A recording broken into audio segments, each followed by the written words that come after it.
Assalamualaikum warahmatullahi wabarakatuh. Halo Sobat Ilmada, selamat datang di podcast MA Madarijul Huda, persembahan dari Imam Media. Bersama saya Hanif Ahmad Nasyid sebagai host podcast kali ini dan narasumber kita Kiai Muslim As-Salami. Kali ini podcast Ilmada mendatangkan seorang figur alim ulama sekaligus menjadi guru MA Madarijul Huda. Siapakah beliau? Ya, beliau adalah Kiai Muslim As-Salami yang berasal dari Dukuh Kedaung Gusti Pati. Assalamualaikum Mbak. Waalaikumsalam warahmatullahi wabarakatuh. Alhamdulillah sehat. Pada podcast kali ini kami mempersiapkan beberapa pertanyaan dan kami akan melaksanakan dilaksanakan sharing and discussion dengan tema yaitu pertemanan pelajar dalam perspektif Islam. Siswa-siswi ilmu sudah ingin sampun memberikan atau mengajukan pertanyaan kepada kami yang dikirimkan lewat Instagram Bima yang masing-masing pada versi memiliki.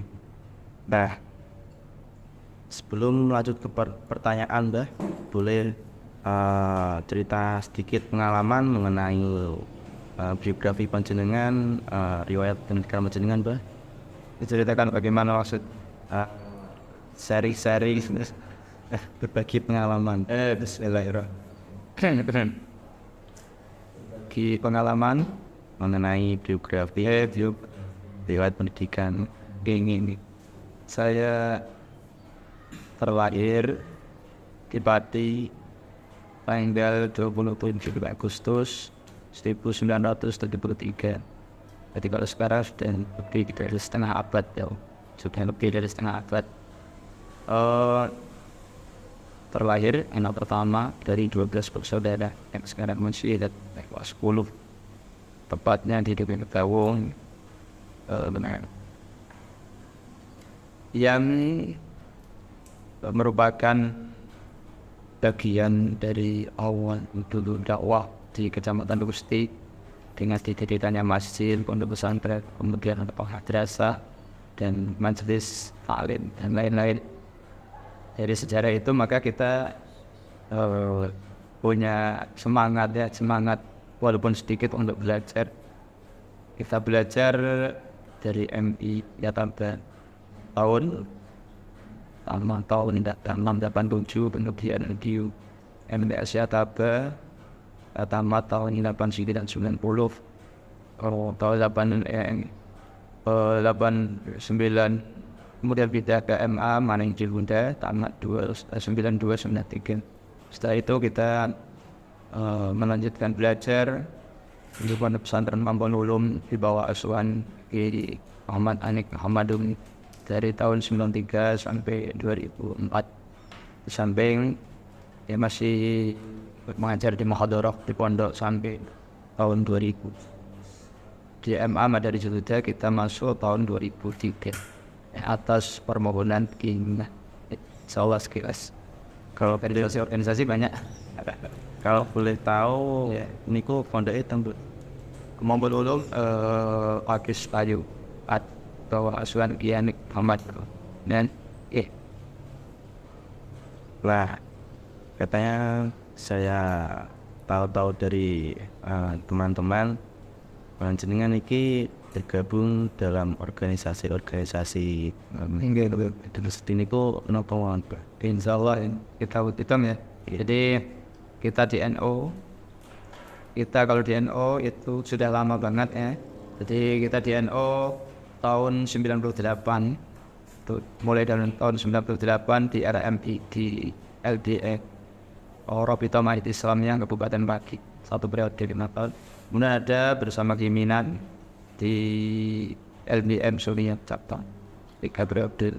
Sampai itu kita di MBC di Katib 2 periode, dan setelah 2 periode karena bapak gerah-gerah terus kita diminta untuk di Suriah untuk NU. Kemudian di MUI bersama Ki Umar Faruk, Ki Haji Minan juga, kemudian di Yambua bersama Ki Munajin, di Arwani, dan di Sobian, dan di Zahir Manian Insyaallah di Azahir ya.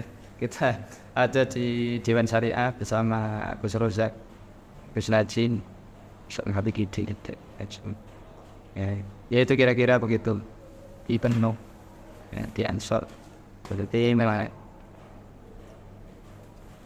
langsung ke pertanyaan. Makasih. Itu tak atas mah ya. Jangan dianggap pamer-pamer enggak ya, kita agar semangat dan bagi pengalaman yang tanam kita dulu juga ketua OSIS dari MTS sampai Anilvesan ya, organisasi sejak dini. Nah, pertanyaan pertama, apa saja kriteria teman yang pantas untuk diajak bergaul di dalam perspektif Islam? Terima kasih ya. Jadi di dalam nomor berteman itu di dalam Al-Quran, kita pakai Al-Quran dulu ya. Jadi kriteria seperti apa? Itu sebagaimana Allah firmankan dalam surat Al-Kahfi, wasbir nafsaka ma'al ladzina yad'una rabbahum bil ghadati wal 'ashyi yuriduna wajhahu wa la ta'du 'ainaka 'anhum turidu zinatal hayatid dunya wa man aghfalna qalbahu an dzikrina wa taba'a kana aqrabu. Ya siapa saja yang mengajak kita ingat kepada Allah Subhanahu wa taala, mengajak kita semangat, mengajak kita sadar, mereka dibekali ilmu, dibekali kasih sayang, dibekali kepedulian. Jadi sebagaimana di dalam ta'lim al-muta'allim banyak sekali. Jadi berteman dengan orang-orang yang mengajak kita semangat. Jadi ada dalam bahasa la tasabil kaslana fi halatihi kam solihin di fasadi akhir yaqsudu. Jadi adwal balidi ila jalidi syari'atun kal jamri yudu fi ramadi fayahmud.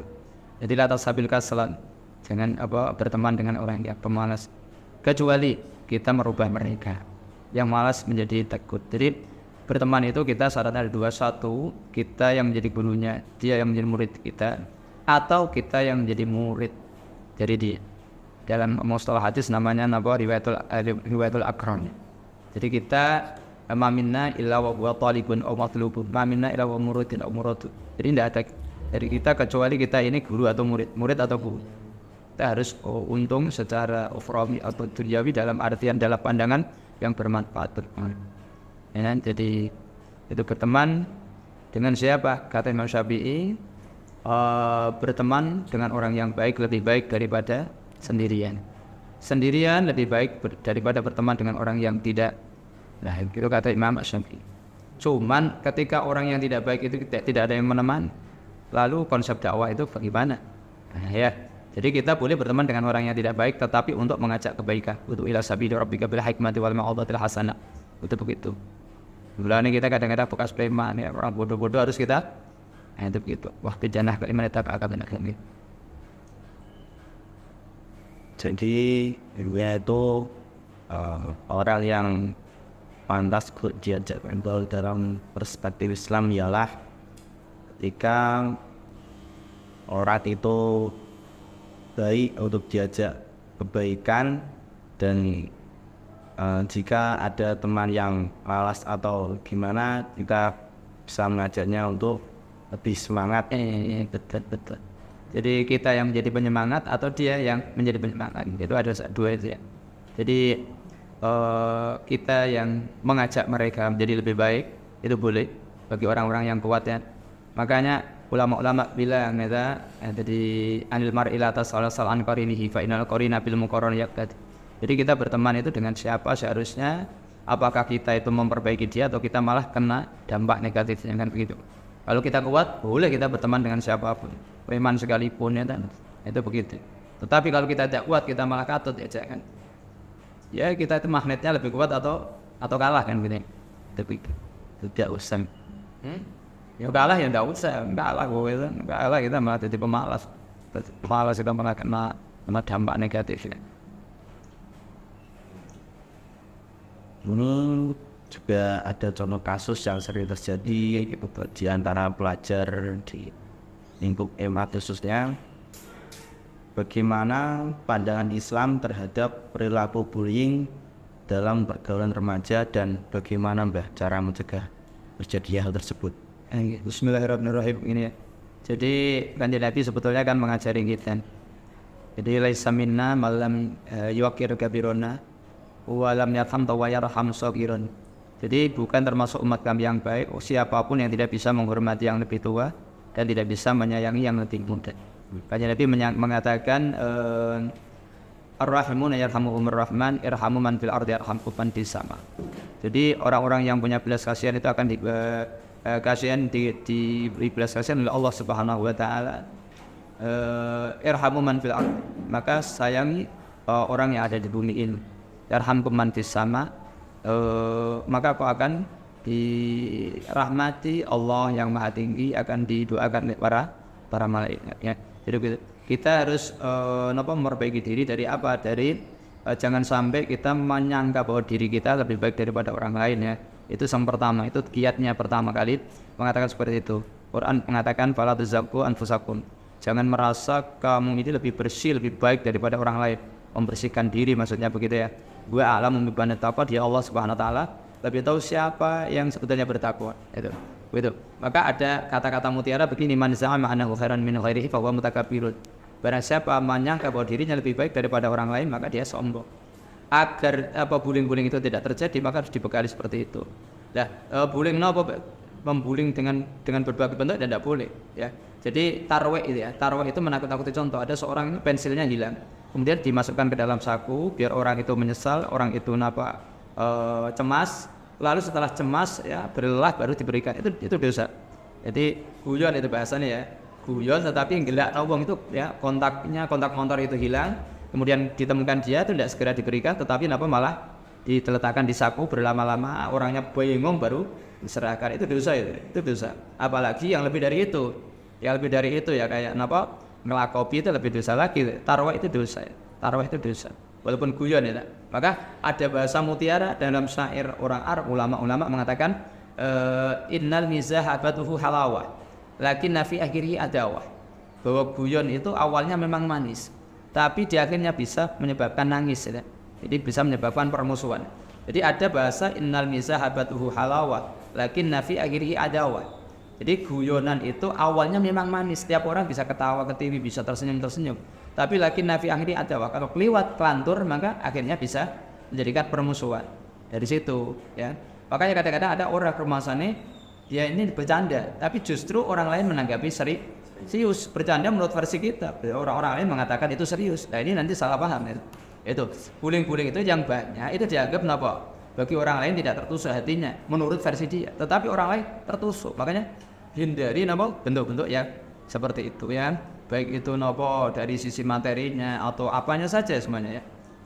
Atau mungkin dia mengundang-undang nama ayahnya, itu kan penghinaan ya kan. Itu kan jadi kan sering kan ya, ada orang itu bapaknya namanya misalnya bapaknya namanya siapa, Harto misalnya ya, atau bapaknya Pak Ijo, konti Jo, itu baru nama ayahnya. Nanti kalau di rumah itu anaknya tanya kepada bapaknya, Mbah, Pak Ijo itu Mbah, Pak Ijo itu nama bapaknya, Pak Ijo itu ya. Nanti bapaknya bisa marah-marah gitu. Itu kan bullying itu ya. Malah Quran bilang la yasraqu min qaumin asa yakunu khairam minhum. Jangan sampai antara satu dengan yang lain itu menghina, ya kan? La yashar, jangan menghina kaum min qaumin. Jadi satu kelompok manusia kepada orang yang lain, ya kan? Asa yakunu khairam minhum. Jangan-jangan yang dihina itu lebih baik daripada yang menghina, ya kan? Wala nisa min nisan asa yakunu khairam minhum, ya kan? Jadi wala nisa min nisan, jangan sampai saling bullying, saling menghina antara perempuan dengan perempuan yang lain. Asa yakunu khairam minhum. Jangan-jangan yang dihina itu lebih baik daripada yang menghina, ya kan? Wala tanabazu bil alqab. Jangan sampai menghina orang lain ya, memanggil orang lain dengan lakop-lakop, dengan julukan-julukan. Jadi lakop-lakop itu cara-cara wadanan, tahu ya? Wadanan itu ya, orang yang tidak punya rambut ya, Pin, Upin, dari mana ya? Disebut Upin itu ya. Orang yang punya alis, tidak punya alis sedikit dibilang, Casper konti. Itu ente. Ya. Orang yang gendut ya, semongko. Itu ya, itu kan ya itu melukai hati itu, melukai hati ya. Padahal perlu dipahami bahwa melukai hati siapapun ini berbahaya, dampaknya di dunia sampai ke akhirat. Kenapa? Melukai hati itu bisa memutus namanya sakit hati. Kasrul qalbi itu kasrul la yanjabir. Kalau hati itu terluka, itu kayak pecahnya kaca. Pecahnya tidak akan bisa ditambal. Begitu ya. Kasrul la Jadi bahaya kita. Makanya Kanjeng Nabi memberikan peringatan kepada umatnya azulmu dzulumatun yaumal qiyamah. Jadi kezaliman, penganiayaan kepada siapapun adalah kegelapan-kegelapan yang bertumpuk-tumpuk besok di hari kiamat. Itu kan artinya Kanjeng Nabi memberikan warning atau peringatan kepada umatnya agar hidup ini damai. Apa? Karena setan memang dia akan memburu manusia agar bermusuhan antara yang satu dengan yang lain. Ya, setan itu punya misi liyuqi'a bainakumul adawata wal baghdha fil khamri wal maisir. Setan itu liyuqi'a bainakumul adawata wal baghdha, menjatuhkan kepada diri kalian bainakumul di antara kalian liyuqi'a bainakumul adawah, permusuhan wal baghdha. Bahkan suami istri disuruh bertengkar setan agar tidak rukun. Maka pertemanan kalau rukun itu setan paling tidak suka. Setan sikapnya dah surat Al-Baqarah kan yufarriquna bainal mar'i wasawji, yang memisahkan antara suami dan istri. Begitu ya. Dampaknya begitu. Berarti luar biasa betul ya. So hati-hati betul ya. Urusan hablun minan nas. Kalau tidak maafkan bahaya. Bangkrut bisa di akhirat kata. Ayo. Muflis betul. Orang yang suka melukai hati orang lain bisa muflis bangkrut bisa di akhirat. Iya mungkin. Jadi ya, guyon atau bercanda itu boleh, tapi jangan terlalu, harus dibatasi lah. Harus dibatasi betul dibatasi gitu. Betul dibatasi. Semua orang itu ada sama kalian ya, ada yang diwadani biasa saja, ada Sudah marah hati makanya hati-hati betul gitu. Betul hati-hati ya. Kadang-kadang kenapa? Menurut seseorang itu nggak apa-apa, tapi menurut orang lain itu hatinya tidak mampu untuk menahan itu. Makanya hati-hati gitu. Dan tidak boleh bohong ya. Guyon itu tidak boleh bohong. Kanjeng Nabi itu wa yamsahu wa la yaqulu illa haqqan. Yuhibbullah ta'ala wa yarda. Kanjeng Nabi itu wa yamsahu, guyon kadang-kadang. Wa la yaqulu illa haqqan. Dan tidak mengatakan kecuali yang benar. Tidak ada bohong. Ya, kalau bohong kan tanda dari kemunafikan, gitu. Jadi bohong, bohong tidak boleh. Guyonnya dagelan itu. Hanya mencari guyon untuk diketawain orang ya, lucu-lucuan. Itu malah diancam ya. Itu ada hadis itu ya. Wailun lilladzi yuhaddisu. Ya. Fayakdzibu liyudhika bihil qauma atau liyadhaka bihil qaum. Artinya apa? Jadi wailun celakalah lilladzi bagi orang yuhaddisu yang bercerita, fayakdzibu lalu dia bohong. Liyudhika bihil qauma hanya untuk kepingin diketawain banyak orang, hanya jadi dagelan. Ini peringatan bagi semuanya yang jadi dagelan. Itu begitu. Bohong itu bohong.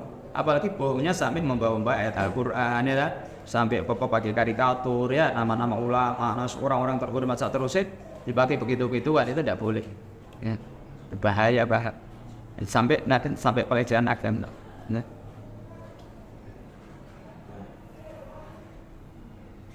Misal kita kan punya teman muslim, tapi teman muslim tersebut memiliki pandangan hidup berbeda yang bertentangan dengan agama. Nah, bagaimana cara kita untuk menjaga keseimbangan persahabatan kita dengan teman tersebut dengan prinsip agama mereka? Sama Islamnya. Sama Islamnya beda pandangan. Beda pandangannya, kita punya kiblat yang sama, punya agama yang sama, punya rakaat sholat yang sama semuanya. Jadi begini, jadi kita perbedaan itu jangan-jangan kita yang salah atau dia yang salah. Jadi kalau kita yang salah, kita terus mencari ilmu. Kok saya bisa berbeda? Jangan-jangan saya yang salah. Kalau kita yang salah, kita yang memperbaiki diri. Kalau dia yang salah, betul-betul salah, kita semampu kita, ya semampu kita menasehati, kita mengajak pada kebaikan. Caranya dengan cara yang bijaksana tentu saja begitu ya. Kalau tidak jelas hanya beda ya, itu harus kita berteman dan kalau ngefek jelek ya kita caranya menjaga jarak lah begitu. Kalau tidak ngefek jelek tidak apa-apa. Tapi kita harus kayak Imam Syafi'i ya. Ra'yi shawabun yahtamilul khata' wa ra'yuka khata'un yahtamilus shawab. Pendapat saya ini benar, tetapi ada indikasi salah. Pendapatmu ada salah, tetapi ada indikasi benar. Sehingga antara kita tidak ada permusuhan. Contoh ya, ada perbedaan prinsip dalam memilih calon DPR. Memilih calon presiden. Itu enjoy saja kita ya. Itu istihad. Jadi ya, kita beda, ono sing milih nomor 1, nomor 2, nomor 3, itu enjoy saja kita lihat ngarep gitu. Kalau toh kita misalnya bisa menjelaskan pilihan kita yang terbaik dengan cara jangan sampai melemahkan atau sampai menghina atau mengolok-olok yang lainnya, lebih baik gitu begitu. Kalau tidak apa-apa, kita tidak boleh paksakan. Ya, punya pasangan pandangan masing-masing, tapi jangan sampai menghina. Itu seperti itu. Oh, kayak calon DPR mereka punya pilihan yang berbeda. Jangan yang dipilih memang saudaranya, dulure tak ada, enggak. Itu terserah kan itu ya. Kalau pandangan akidah lain lagi, gitu. Pandangan akidah misalnya dia mengingkari apa yang ada di tradisi Nahdlatul Ulama misalnya, itu ya pahamkan dia, ajak dia ngaji kepada ulama yang kompeten ya, guru yang kompeten betul begitu. Kalau dia memang ingin memperbaiki diri, kalau tidak ya kita berteman tetapi tetap jaga jarak ya. Kalau bertemannya tetap masih bisa. Kalau kita kena pengaruh jelek ya pertemanan itu dari ada jaraknya begitu gitu. Ngoten ya. Jangan-jangan kita ketularan faseknya, ketularan bid'ahnya seperti itu. Ya. Nek sakit ya diajak ud'a ila sabili rabbika bil hikmah wal mau'izatil hasanah. Ya, kalau kita punya kemampuan untuk berdialog, berdebat dengan baik ya, wajadiluhum billati ahsan ya. Berdebatlah dengan mereka dengan cara yang baik. Jangan sampai dengan cara melukai. Dibalik ud'a ila sabili rabbika bil hikmah, dengan hikmah. Caranya dengan cara kebijaksanaan. Bijak dan bijaksana. Ya, wal mau'izatil hasanah, memberikan petunjuk, pitutur yang baik. Wajadiluhum billati ahsan. Berdialoglah dengan cara yang baik, yang sopan, yang elegan, tidak seperti itu.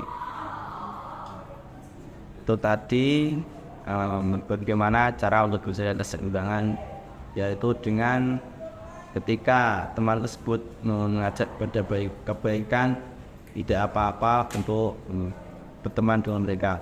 Tapi jika teman tersebut mengajak pada kejelekan, kita harus jaga jarak dengan mereka. Iya. Tapi kita doakan tetap loh ya. Kita tetap doakan mereka ya. Itu begitu. Bagus. Pertanyaan selanjutnya, Mbah, bagaimana jika ada teman yang mengkhianati kita? Pengkhianati kita, satu kita introspeksi diri. Ya. Mengapa kita dikhianati? Jangan-jangan kita yang salah. Jangan-jangan kita yang memang salah kepada Allah, salah kepada sama manusia. Mungkin salah dengan guru kita, mungkin salah kita dengan kedua orang tua kita, mungkin salah dengan orang lain. Itu rahasia Allah. Sehingga kita diperlakukan oleh orang lain seperti itu.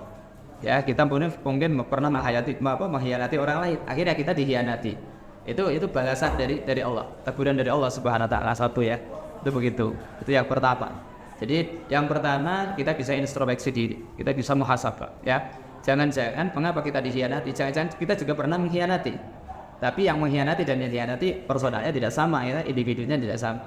Cuman kita tegur Allah, saya juga pernah mengkhianati orang, makanya saya diperlakukan ya sama. Kama tadi jadu, sebagaimana kamu utang kamu harus bayar, gitu ya. Itu hukum Allah. Jadi Gusti Allah punya cara untuk itu. Itu yang pertama ya. Kalau kita salah satu itu ya, mungkin hukuman dari kita, teguran kita, caranya Allah untuk melebur dosa kita. Kemudian kalau kita tidak salah sama sekali, kok masih dikhianati. Itu cara Allah menguji kita agar kita sabar. Jadi Gusti Allah ini menguji setiap hambanya kita. Al-bala'u niku muwakkalun bil anbiya, semal amsal fal amsal. Ya birusul wal anbiya wal semal auliya semal amsal fal amsal. Jadi cobaan Allah itu diberikan kepada siapapun yang mulia, para nabi, para rasul, para wali, para ulama, orang-orang saleh itu dapat begitu ya, pasti itu gitu. Kok ngoten Mbak? Iya, Rasulullah juga dikhianati berkali kan ya ta. Ora ketung-ketungan dia akan dimusuhi sak terus ya. Kok ngoten Mbak? Iya. Jadi seperti itu. Jadi tidak ada seorang pun mukmin itu kata Nabi kecuali dia pasti ada orang dekat yang tidak suka padanya, yang mengkhianati, yang memusuhinya. Jadi tidak ada orang mukmin Allah kirimkan di satu tempat dan di situ aman-aman saja ya. Jadi ayat sabul insan itu ayat terkasun ayat. Apakah manusia mengira bahwa dia ditinggalkan sama sekali, tidak dicoba oleh Allah? Ya, pasti ada cobaan. Ya. Jadi setiap manusia itu menghadapi 3 kelompok manusia. Satu yang selalu tidak suka kepadanya. 2 yang selalu suka kepadanya. Yang ketiga yang ada ta'ajub. Sebab ada yang positif, ada yang negatif, dan ada yang netral. Ya, ada yang valid ini, ada yang namanya atau mungkir, ada yang mutaraddid atau ta'ajub, ada yang mengingkir. Jadi ada semua. Selalu begitu. Itu tadi penjelasan dari pertanyaan teman seperti ini. Nah, kita lanjut ke pertanyaan yang lain. Mengapa sih kebanyakan orang itu pilih-pilih teman, Mbak? Seperti ingin memandang popularitas atau visi, Mbak. Ya, terima kasih. Jadi mengapa orang itu pilih-pilih? Terima kasih. Ya. Jadi mengapa orang itu pilih-pilih? Ya. Bismillahirrahmanirrahim. Orang itu punya nafsu ya. Punya nafsu ya satu. Ketika dia punya nafsu, nafsunya manusia itu ada kecenderungan ya. Kecenderungan apa? Dia hidup itu ya manusia sebenarnya kan dimuliakan oleh Allah. Laqad karramna bani Adam ya. Tapi dia punya nafsu hidup dimuliakan atau mulia itu lebih baik atau lebih enak saat terus sehingga dia ada pilih-pilih. Pilih-pilihnya bisa benar bila mana untuk menghindari mafsadah atau kemadharatan. Pilih-pilih itu benar bila mana untuk madharat atau meninggalkan kemadharatan. Pilih-pilih juga. Memang tidak semua orang boleh kita jadikan teman kita. Pilih-pilih. Pilih-pilih itu satu untuk menyelamatkan agama kita, untuk menyelamatkan diri kita, akhlak kita, budi pekerti kita, ibadah kita, Islam kita, akidah kita. Itu boleh. Jadi pilih-pilih seperti itu agar kita selamat dari gangguan yang ada di lingkungan kita. Ini menjadi jinnati wan nas kan begitu ya. Jadi karena manusia itu karakternya kan ada yang betul-betul manusia kayak malaikat, ada yang kayak setan yang kita hindari. Satu, pilih-pilih untuk menyelamatkan agama kita. Yang kedua, pilih-pilih itu ada tujuannya untuk urutan nafsu. Ono sing pilih-pilih cari yang bodoh saja biar bodoh kita tidak ketahuan. Cari yang malas saja biar malas kita tidak risau kita ya tidak ketahuan juga, tidak risau. Pilih yang sudah pilih yang negatif biar sama-sama negatif nanti kumpul begitu ya, sama-sama kita tidak ditegur, kita tidak dimarahi, kita tidak diamuk terus ya. Itu pilih-pilih. Ada yang pilih-pilih karena kehormatan. Kalau saya dekat dengan dia saya seakan sedang kena tampilannya kayak di sampingnya terus katut ya, kayak sandal dipakai kiai. Itu kan beda dengan dipakai santri. Pakai santri gak ono sing nata, pakai kiai kan sandalnya ikut terhormat itu. Seperti itu. Ya, sorban sang kiai itu tahu jatuh itu yang ngambil banyak. Tapi kalau barang itu milik orang yang dianggap hina kan tidak ada yang ngopet. Begitu. Jadi ada orang itu yang sukanya kayak apa ya? Kayak tokoh oportunis begitu ya. Artinya sukanya nempel orang yang terhormat biar dia cepat terhormat. Ono Habibie atau kiai ini naik panggung dia ikut naik panggung. Biar kesote. Biar dianggap sekelas. Atau dia memfoto jejer sama kiai, sama habaib, sama orang-orang terhormat, sama Pak Bupati, sama siapa di sampingnya, agar dia dianggap dia orang dekat, dia orang besar, dia fotonya gede-gede itu. Dan hanya untuk menaikkan popularitas itu, menaikkan popularitas agar dihormat, agar disegani, agar disanjung, agar dihapus, dipositifkan dan sebagainya.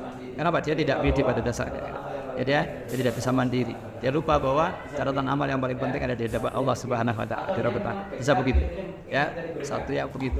Atau dia memang dekat pilih-pilih ingin mencari berkah. Betul-betul mencari berkah. Persoalan kiai-kiai, santri-santri mencari berkah. Atau dia memang agar mendapatkan ilmu, mendapatkan nasihat, mendapatkan keberkahan. Itu ada. Maka motivasinya apa? Ya, pendorongnya apa? Dakwahnya apa? Ini jaga benar dan salah nanti bisa dirinci masing-masing. Tarkopi gitu ya. Itu begitu, seperti itu ya. Jadi makanya yang pilih-pilih itu ya belum tentu salah, belum tentu benar. Yang semuanya ditemani belum tentu salah, belum tentu benar. Dilihat nomor situasi dan kondisi, tujuan dan maksud, dampak positif dan negatif juga. Nah itu tadi penjelasan dari sebuah teman. Kenapa kok orang itu pilih dalam berteman dan yang memandang popularitas dan fisik saja? Lalu apakah kita boleh berteman dengan teman yang beda agama atau itu? Dengan siapapun manusia ya. Allah Subhanahu wa taala sudah gariskan bahwa laqad khalaqnal insana fi ahsani taqwim. Tetapi kalau yang salah nanti juga semaradana salah sabilin. Jadi Allah ciptakan manusia itu jadi sebaik-baik bentuk. Setelah sebaik-baik bentuk dia dalam kondisi suci. Siapapun manusia di muka bumi ini dari ovum yang suci, dari sperma yang suci, dia suci. Maka Allah katakan walaqad karramna bani Adam wa hamalna fil barri wal bahri wa razaqnahum minat thayyibat wa faddalna ala katsirin min khalaqna tamthila. Itu pada dasarnya mulia. Lalu bolehkah kita berteman dengan orang yang beda agama? boleh sebatas muamalah dunyawiyah. Boleh sebatas misalnya kita berbelanja di tokonya, ya kita tidak terpengaruh negatif dari akhlaknya, dari akidahnya, dari agamanya. Kita bisa mengkondisikan diri, menjaga, itu tidak apa-apa. Tetapi bagi orang-orang tertentu ya harus hati-hati. Bagi orang-orang tertentu boleh dekat agar mereka masuk Islam, agar mereka mengikuti jejak kaum muslimin. Mereka tahu kebesaran Islam, tahu kehebatan Islam. Itu boleh dilihat personalnya, ya. Kalau kita masih lemah, tidak boleh sembarangan, ya. Ingat ya, berbeda. Ya, kita berteman dalam artian kenal kita boleh. Terlalu dekat bahaya tidak. Kalau bahaya tidak boleh. Kalau tidak bahaya tidak apa-apa. Ya, misalnya seorang dzakir naik, ya, seorang dzakir naik itu berteman dengan orang Nasrani manapun tidak apa-apa. Dia hafal Injil, ya, dia berstolok kehidupan. Secara lahir dia justru mengislamkan orang-orang di luar Islam, ya. Itu kan banyak ya, seperti Abdul Qadir Al-Jilani misalnya. Itu andaikan ada orang Yahudi, orang Nasrani dekat, justru mereka ya itu begitu. Jadi melalui ngaji Nabi, setiap Nabi itu ya dekat dengan orang-orang kafir karena mendakwai ya. Tidak ada Nabi yang jauh dengan orang kafir, tidak ada. Jadi semua Nabi, semua Rasul di muka bumi ini dekat dengan orang kafir, dengan orang munafik. Kenapa? Mendakwai mereka. Itu kalau misalnya kita dilarang dekat-dekat tuh, nabinya saja, ya itu begitu. Bagi Nabi, kemudian bagi ulama, bagi orang-orang besar ya, itu bisa dekat-dekat. Selama mereka membawa maslahat, ya. Mengajak Islam, mengajak sadar, mengajak orang tahu Al-Quran. Maka bolehkah orang misalnya orang kafir kita bacakan Al-Quran? Boleh bila mana menjadikan dia sadar. Tidak malah disidak begitu ya. Kita siapa? Yang kantun kita siapanya kita itu begitu. Kalau yang masih kecil, sekolah-sekolah masih kecil semacam ini ya harus hati-hati, ya hati-hati. Berteman di media sosial. Ya, kamu ini di sana itu untung secara agama atau tidak? Untung secara akidah atau tidak? Untung secara akhlak tidak? Untuk secara misalnya ekonomi atau tidak. Jadi untuk secara duniawi atau tidak. Itu dilihat. Makanya pertemanan sekarang kan ada di dunia nyata dan dunia maya. Kalau kita berteman dengan orang yang beda agama, toh batas nutup auratnya dia tidak paham. Wah kiri itu dulu. Terus elaknya di posting ya. Jadi kita kan salah. Jadi ada batas-batas tertentu gitu ya. Nah, jadi teman dengan mereka membahayakan atau tidak. Selama bermanfaat, tidak membahayakan, ya tentu saja tidak apa-apa. Tetapi kalau membahayakan kita harus jaga jarak pasti. Kan? Hati-hati. Wonten alumni MA ini sedang memang bertuah kan saking Abah. Dewan bertuah khususnya untuk para alumni yang kuliah di universitas agar tetap menerapkan ajaran guru-guru MA di tengah problematika moralitas, aliran serta modernitas yang sangat bebas. Yang ini. Terima kasih. Jadi sebetulnya kita sudah bekali dari kecil sampai dewasa sampai tamat MA ya. Kalau mereka di kampus tentu saja kan harus ingat begini. Jadi jangan sampai lupa apa yang pernah diajarkan oleh para guru-gurunya kita di MA. Kita harus tahu bahwa kita sudah ajari mereka bahwa problematika di kampus atau di dunia yang lebih luas itu kan beragam ya, heterogen ya, pendapat-pendapat macam-macam itu. Kita harus punya batasan, tidak larut ya, tidak larut. Sebuah contoh literatur yang dibawa oleh guru-guru dari MA, insya Allah itu lebih valid dengan sanad yang lebih kuat, ya, yang lebih kuat. Hatal dari para dosen sekalipun, hatal dari para dosen yang mungkin keluar dari luar negeri sekalipun itu ya. Jadi begitu. Jadi kita sudah dididik dengan sanad yang kuat, sanad yang ketat, sehingga santri-santri atau murid-murid yang belajar kemanapun sebenarnya sudah kita bekali bahwa yang kita ikuti Ahlussunnah wal Jamaah dengan berbagai literaturnya, dengan berbagai caranya, semuanya ini merupakan kelompok as-sawatil a'dham yang sebetulnya paling lengkap dari sisi literatur, dari sisi sanad, dari sisi kekuatan dan sebagainya ya. Jadi kalau misalnya sebuah contoh ya, di antara kita itu kan gak dosen tuh ya, gurunya ada. Tapi urusan sanad, ngaji, pengalaman ilmu agama itu ya banyak juga yang lebih para dosen juga insya Allah saya mengatakan insya Allah ya, seperti itu. Makanya murid-murid ini harus mantap bahwa kita godok di sini ya, di sekolah kita ya, itu sudah harus tetap terkontrol seperti itu. Dan juga hal-hal yang baik yang dari sekolah kita ajarkan kepada orang lain, hal-hal yang negatif dari manapun ini harus kita filter ya, kita serap, kita saring mana yang cocok dan mana yang tidak ya. Tidak boleh orang itu terus serta-merta mengikuti apa kata orang lain tanpa harus klarifikasi gitu. Kata Al-Qur'an, "Inja kumfas kepada bayan fatabayyanu atusibu qauman bijahatin fatusbihu ala ma fa'altum nadimin." Jadi harus klarifikasi. Orang lain yang katakan baik lewat media sosial ataupun secara langsung orangnya sanadnya nggak jelas, itu harus kita klarifikasi dengan literatur, dengan guru kita dan sebagainya. Kita klarifikasi. Ya. Jadi kayaknya kayak benar misalnya pendapatnya, tetapi justru ini dibalik hal yang kayak benar itu ternyata tidak tepat atau tidak tanpa sanad atau hanya pemikiran atau otak semacam itu. Pokoknya jaga tradisi yang biasa kita kerjakan, kita lakukan itu yang seharusnya kita lebih utamakan. Kalau pengaruh memang ada kalau tidak hati-hati ya. Jadi sebuah contoh misalnya, dia asalnya dari rumah baik dengan kedua orang tuanya, kemudian setelah di kampus malah jenis berpihak kepada radikalis, mengkafirkan Pancasila, itu mentobutkan Pancasila, kan bahaya. Dia harus memahami, jangan terus ikut-ikutan, Pancasila togut, NKRI togut satu misalnya. Mengapa dia harus paham tentang makna Pancasila? Huruf yang mana dari Pancasila yang melanggar agama? Huruf mana dari Pancasila yang tidak sesuai dengan Al-Quran? Kalau semuanya sesuai, itu mengapa harus menolak? Contoh ini contoh, ya. Jadi sebuah contoh. Kemudian dia ke kampus kemudian menyalahkan gurunya misalnya, itu dia harus paham bahwa literatur yang dibawa guru-gurunya ini mesti lebih banyak dan tidak ngawur pakai sanad dan seterusnya, ya. Itu seperti itu. Jadi menjaga pengaruh terutama kebebasan dan sebagainya yang diajarkan di aliyah ya, ini yang harus yang masih harus ke bawah sampai ke perguruan tinggi manapun, sampai ke kampus manapun ya. Contoh misalnya pertemanan laki-laki dan perempuan, kebebasan bergaul ya. Nah itu kan harus ada batasan ya. Gurunya dulu di EPA mengatakan jabat tangan laki-laki dan perempuan haram, itu sudah itu. Sekalipun di kampus tetap saja. Karena saya buat pesan dari yang menolak fitnah. Ya. Kemudian kalau di sana kemudian bebas sekalipun gitu ya. Ya. Bebas sekalipun. Contoh kalau perempuannya jilbab, di TV ada yang tidak berjilbab, jangan ikut-ikutan ya. Jadi mereka wajibnya jilbab jauh lebih banyak dan lebih kuat daripada yang tidak. Yang tidak itu justru lebih ke akal, ya. Akal bukan ke jadi alih jalabi fitnah ini kok ikut pikiran. Contoh saja. Nah, ini kan sesuatu yang sebenarnya lebar ya, bahasanya harus dibakulah. Karena ada kompleksitas yang tinggi, gitu ya. Kompleksitas yang tinggi, satu tempat dengan tak lain yang beda. Di sana ya bukannya Allah standar. Semoga begini juga ya semua teman-teman yang ada di alumni FA pada Universitas semuanya yang jadi alumni. Ini kita minta tolong agar masih menjadi hubungan baik dengan para gurunya ya. Baik silaturahim dia di Raya Fitri atau mungkin sewaktu-waktu dia libur atau masih ngaji juga pada guru-gurunya.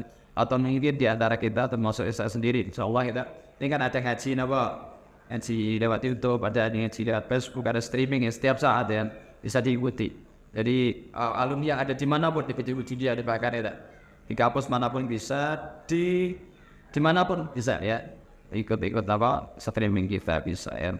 Atau mungkin ada di Jogja punya streaming 1-2 ya, ada guru-guru yang lain, ada Khidmar Fadl saat ya. Ada kalau saya ada pagi hari, sore hari, malam hari, ya ada minimal 2-3 kali streaming. Ya, jadi baik pondok ataupun akun pribadi, ya, itu ada. Ini antara lain. Kalau mungkin nanti butuh tanya-tanya masih boleh. Guru-guru kita masih punya, mungkin grup alumni, ada guru-guru masih bisa, ya secara langsung dia bisa. Atau sudahlah ikuti ngaji-ngajinya. Ada begitu. So.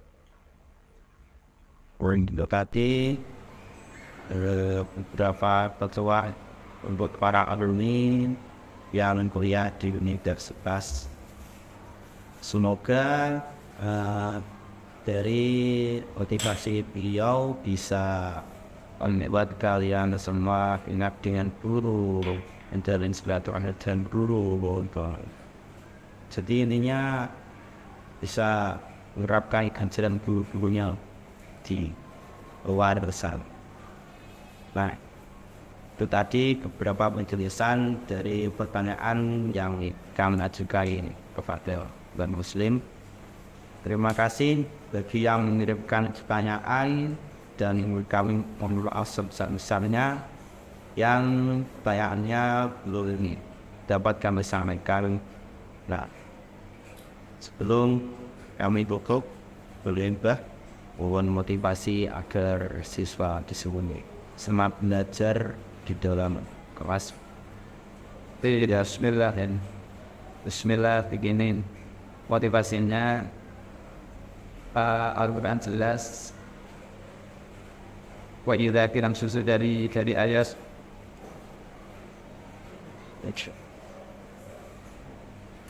ya ayyuhalladzina amanu inna qila lakum tafassahu fil majalis fafsahu yafsahillahu lakum. Jadi kalau kita tafassahu, kita memberikan welcome, ya, selamat datang, hati kita lapang dengan semua orang, semua teman, kakak kelas kita, adik kelas kita, tahan sebaya kita, semua yang ada di amanah di Buddha. Yafsahillahu lakum, yakinlah bahwa Allah akan melapangkan kita. Wa idza qila suzu fansuzu. Andaikan ya ada orang lain misalnya mau mengata-katain kita dengan kata yang kurang baik, ya kita jangan melawan. Apa mulai besar ya sudah. Jadi jangan itu kalau orang adabnya orang pertama kan nggak disuruh kembalilah, yang jangan ngotot ya. Hidup itu tidak boleh ngotot, tidak boleh ngoyo, pokoknya gini tidak boleh pokok. Ya terusnya yarfa'illah billadzi ta'amanu bikum walladzi ta'utul ilma darajat. Sampai walaupun kau tidak viral, walaupun kau tidak terkenal, walaupun kau tidak dihargai, walaupun Allah tidak mendapatkan takwa di hadapan manusia, tapi bisa saja Allah akan berikan tempat yang lebih baik baiknya maupun di akhirat. Ya Allah akan menyediakan orang-orang yang berilmu dimanapun dia berada. Mungkin suatu ketika orang berilmu tertukari di masyarakat yang mungkin ya, tapi Allah akan muliakan dia di akhirat, atau mungkin Allah muliakan di tempat lain. Seperti itu. Satu yang pertama, yakin dengan kemuliaan ilmu. Ya. Terus bagaimana caranya? Ada sebuah hadis atau makalah mulia gitu ya, wajib oleh imdad ke hasabil isti'adah. Datangnya pertolongan Allah Subhanahu wa taala sesuai dengan kesiapan kita untuk mendapatkan pertolongan itu. Kata saya, kesuksesan itu hanya berpihak kepada orang yang menginginkan mendapatkannya. Kalau tidak ingin ya tidak. Ya, itu begitu. Dan terus bagaimana usaha kita? Mungkin kita tidak terhormat, ono sing moyo, ono sing mati ini terus itu. Ya memang ya, Imam Ibnu Abbas mengatakan dalil taliban fasis matluban. Saya hina di dalam keadaan saya masih mencari ilmu. Jadi dalil taliban, saya hina saat saya menjadi murid, saya menjadi santri. Ya, fasis matluban. Lalu kami mulia saat kami sudah dicari, menjadi orang yang berilmu dan dicari. Ya, orang-orang mau menyerap ilmu kita. Ya, dalil taliban fasis matluban. Seperti itu. Iya, ya. Dari Taliban fasis itu matluban. Nah terus mencari ilmu Pak, lelah ya jelas itu ya. Ya lelah Pak, iya ya. Jadi kata Nabi Musa, qala atina wa da'ana laqad laqina min safarina hadza nasaba. Jadi safar atau perjalanan mencari ilmu itu melelahkan. Kata Nabi Musa alaihissalam saat beliau mau berguru kepada siapa? Berguru kepada Nabi Khadir alaihissalam. Kau enggak lelah ya? Mencari ilmu enggak lelah itu enggak ada ya. Mulai ya terus supaya gampang eling macam-macam ya. Syakal tilawakin syahid li farsyad ila tarkil ma'asi wa akhbarani bi anna al-ilma nur wa nurullahi la ilaha ma'as. Jangan banyak maksiat gitu ya. Ojo kakean maksiat, ojo kakean sesuatu dengan yang lain di luar kita. Ya, konsentrasi betul karena hati kita itu hanya satu. Mana yang ilmu pun pernah janji kepada manusia itu, atikulaka atuka ba'd. Serahkan dirimu padaku sepenuhnya, aku akan berikan sebagian kepadamu. Itu kan kata-kata yang bagaimana itu? Cara canom saiki ya berikan cintamu seutuhnya padaku, aku akan berikan sebagian cintaku padamu. Itu dah. Itu kan aktikul laka itu kabaan gitu. Dirimu. Ono sing apa to? Ya. Kerahkan cintamu padaku sepenuhnya. Itu ilmu. Jadi ilmu mengatakan seperti itu, kan kau berikan sebagian cintaku padamu. Menghafalkan alfiah 100 bait, hafal 30 bait luar biasa kan. Ya itu 30%. Kenapa? Ilmu mengatakan seperti itu, Kak, ya. Jadi begitu. Ya terus kapan saya temenanan kudu jenom ya Imam Al-Ghazali pernah menukil dalam Ihya dari maqalah Ibnu Abbas, ma'atallahu ahadan ilman illa huwa syabun. Allah tidak memberikan ilmu yang banyak kepada seorang kecuali dia masih muda.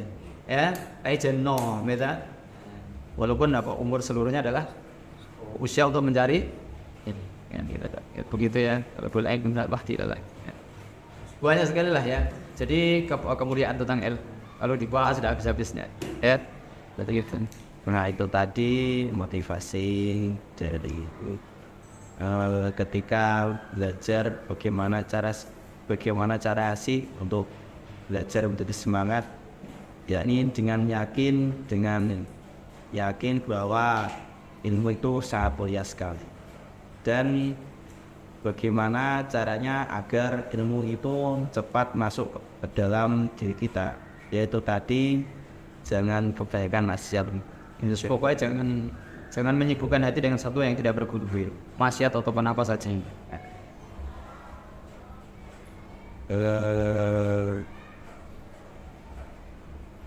Terima kasih bagi yang mengirimkan pertanyaan, dan kami mohon maaf sebesar-besarnya bagi pertanyaannya yang belum dijawab. Intinya teman yang baik adalah teman yang selalu mengajak kepada kebaikan, dan teman yang buruk adalah teman yang mengajak pada keburukan. Saya Hanif Ahmad Nasyid sebagai host dan narasumber kita, Kiai Muslim As-Salami sebagai narasumber, mengundurkan diri. Wassalamualaikum warahmatullahi wabarakatuh. Waalaikumsalam warahmatullahi wabarakatuh. Mohon maaf ya, terima kasih ya pada semua yang ada dalam putaran waktu kali ini. Semoga guna bermanfaat, semoga barokah ya. Sampai undur diri dan maaf. Assalamualaikum warahmatullahi wabarakatuh.